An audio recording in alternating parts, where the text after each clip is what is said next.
സംസ്ഥാനത്ത് power cut വേണ്ടി വരുമെന്ന് കെഎസ്ഇബി. ഇല്ലെങ്കിൽ വൈദ്യുതി വാങ്ങാൻ സർക്കാർ സഹായം നൽകണം. വായ്പ എടുക്കാനും കെഎസ്ഇബി നീക്കം നടത്തുന്നുണ്ട്.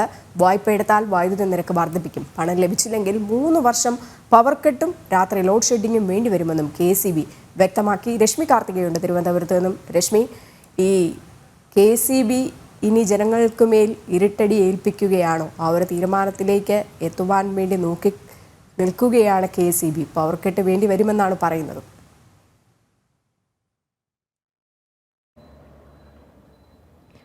രജനി, വലിയ രീതിയിലുള്ളൊരു പ്രതിസന്ധി നേരിടുന്നു എന്നുള്ളതാണ് കെഎസ്ഇബി ചെയർമാനും മാനേജിംഗ് ഡയറക്ടറുമായിട്ടുള്ള ബിജു പ്രഭാകർ അറിയിച്ചിരിക്കുന്നത്. വൈദ്യുതി വാങ്ങുന്നതിനായി സർക്കാർ അടിയന്തരമായി പണം അനുവദിക്കണം എന്നുള്ളതാണ് ആവശ്യം. അത്തരത്തിൽ പണം അനുവദിച്ചില്ലെങ്കിൽ വായ്പ എടുക്കേണ്ട ഒരു സാഹചര്യം ഉണ്ടാകും. അങ്ങനെ വായ്പ എടുക്കുകയാണെങ്കിൽ വൈദ്യുതി നിരക്ക് വർദ്ധിപ്പിക്കാനുള്ളൊരു സാധ്യത നിലനിൽക്കുന്നുണ്ട്. വൈദ്യുതി നിരക്ക് വർദ്ധിപ്പിക്കേണ്ടി വരും എന്നുള്ളതാണ് ചെയർമാൻ പറയുന്നൊരു കാര്യം. 3 വർഷത്തേക്ക് പവർ കട്ട്, ലോഡ് ഷെഡിംഗ് ഉൾപ്പെടെയുള്ളവ ഏർപ്പെടുത്താനും സാധ്യതയുണ്ട് എന്നുള്ളതാണ്. കാരണം വൈകുന്നേരത്ത് 6 മണി മുതൽ 11 മണി വരെയുള്ള വൈദ്യുത ഉപഭോഗം അത് ഇരട്ടിയായി വർദ്ധിച്ചിട്ടുണ്ട്. കഴിഞ്ഞ സാമ്പത്തിക വർഷം 12,000 കോടിയോളം രൂപയുടെ വൈദ്യുതിയാണ് വാങ്ങിച്ചിരുന്നതെങ്കിൽ ഈ ഒരു സാമ്പത്തിക വർഷം അത് 14,000-15,000 കോടിയിലേക്ക് ഉയർന്നിട്ടുണ്ട്. ആഭ്യന്തര ഉൽപാദനത്തിനും കരാറിനും പുറമെയാണ് വൈദ്യുതി വാങ്ങേണ്ട ഒരു സാഹചര്യം സംസ്ഥാനത്ത് നിലനിൽക്കുന്നത്. ഏതായാലും അടിയന്തരമായി സർക്കാർ പണം അനുവദിക്കണം, അല്ലെങ്കിൽ വായ്പ എടുക്കും. അങ്ങനെ വായ്പ എടുക്കുകയാണെങ്കിൽ വൈദ്യുതി നിരക്ക് വർദ്ധിപ്പിക്കുക,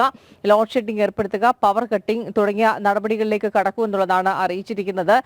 വൈദ്യുതി ലഭ്യത കുറഞ്ഞതിനെ തുടർന്ന് കഴിഞ്ഞ ദിവസങ്ങളിൽ സംസ്ഥാന വ്യാപകമായി ലോഡ് ഷെഡിംഗ് ഉൾപ്പെടെ ഉണ്ടായിരുന്നു. ഏതായാലും വലിയൊരു പ്രതിസന്ധി നേരിടുന്നു എന്നുള്ളതാണ് കെഎസ്ഇബി ചെയർമാൻ അറിയിച്ചിരിക്കുന്നത്. രജനി, അപ്പോൾ ഈ കടുത്ത സാമ്പത്തിക പ്രതിസന്ധിക്കിടയിലും ഈ കെഎസ്ഇബി ഉന്നയിക്കുന്ന ആവശ്യങ്ങൾ അത് നടപ്പിലാക്കാൻ സർക്കാരിന് കഴിയുമോ എന്നുള്ളതാണ് നോക്കിക്കാണേണ്ടത്.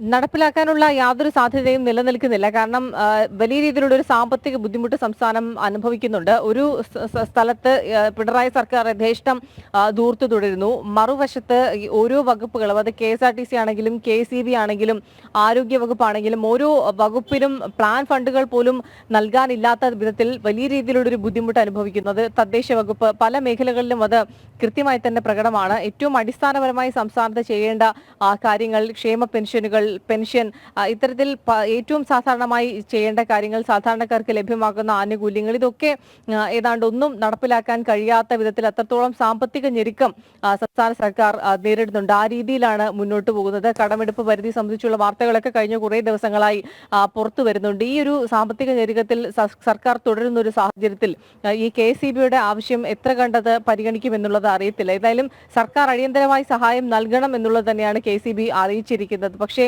പണം നൽകാനുള്ള യാതൊരു വഴിയും സാധ്യതയും കാണുന്നില്ല. കാരണം അത്രത്തോളം സാമ്പത്തിക ഞെരുക്കത്തിലാണ് സർക്കാർ മുന്നോട്ട് പോകുന്നത്. നിത്യചെലവുകൾ പോലും വഹിക്കാൻ കഴിയാത്ത വിധം അത്രത്തോളം ഞെരുക്കം തുടരുന്നൊരു സാഹചര്യത്തിൽ ഇനിയും ഈ മറ്റു വകുപ്പുകൾക്ക് കൂടി പണം നൽകുക എന്നുള്ളത് അത് നടക്കാത്തൊരു കാര്യമാണ്. അത്രത്തോളം ബുദ്ധിമുട്ടാണ് സംസ്ഥാന സർക്കാർ നിലവിൽ നേരിടുന്നത്. ഏതായാലും വായ്പ, സ്വന്തം നിലയിൽ വായ്പ എടുക്കുകയാണെങ്കിൽ ഇത്തരത്തിൽ 3 വർഷത്തേക്ക് പവർ കട്ട്, ലോഡ് ഷെഡിംഗ്, അതോടൊപ്പം തന്നെ വൈദ്യുതി നിരക്ക് വർധനവ് തുടങ്ങിയ നടപടികളിലേക്ക് കടക്കും എന്നുള്ളതാണ് വൻ വൈദ്യുതി പ്രതിസന്ധി എന്നാണ് KSEB പറയുന്നത്. ഒപ്പം മുന്നറിയിപ്പ് നൽകുന്നുണ്ട്. ഈ വൈദ്യുതി പ്രതിസന്ധി മുന്നേറി കഴിഞ്ഞാൽ പവർ കട്ട് അല്ലെങ്കിൽ ലോഡ് ഷെഡിംഗ് ഉണ്ടാകാനുള്ള സാധ്യതകളും കാണുന്നുണ്ട്.